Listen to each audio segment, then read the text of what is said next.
দেওয়া আছে যে x square plus Y square plus 6x plus 2y plus 6 equals to 0 এবং x square plus Y square plus 8x plus y plus 10 equals to 0 এই বৃত্ত দুটির সাধারণ যে বৃত্তের ব্যাস তার সমীকরণ নির্ণয় করতে হবে। তার মানে আমাদের যে সাধারণ তার সমীকরণ হবে এই দুটি বৃত্তের বিয়োগফল, যেটি হবে x square 6x minus 8x plus 2y minus y plus 6 minus 10 equals to 0 minus 2x plus y minus 2x minus y plus 2 এটি হচ্ছে সাধারণ সমীকরণ।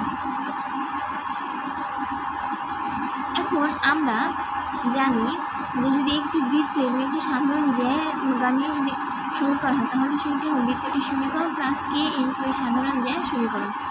তাহলে এখানে বৃত্তটি আমরা যে ধরে নিই যে একটি বৃত্তের সমীকরণ হচ্ছে X square plus Y square plus 6x, যেটা আমাদের প্রথম বৃত্তটি দেওয়া আছে 6x plus 2y plus 6 plus K into, এবং এখন আমাদের এর মানটি হবে এত। এখান থেকে আমরা দেখতে পাই যে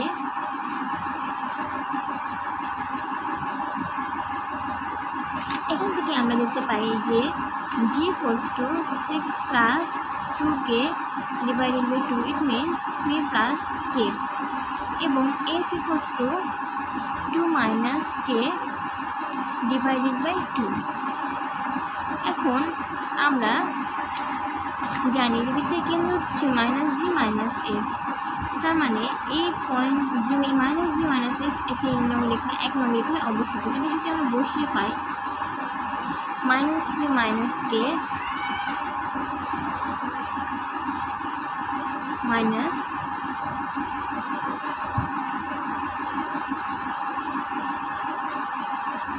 সেটা থেকে আমরা k এর মান পাই k equals to -2 divided by 5।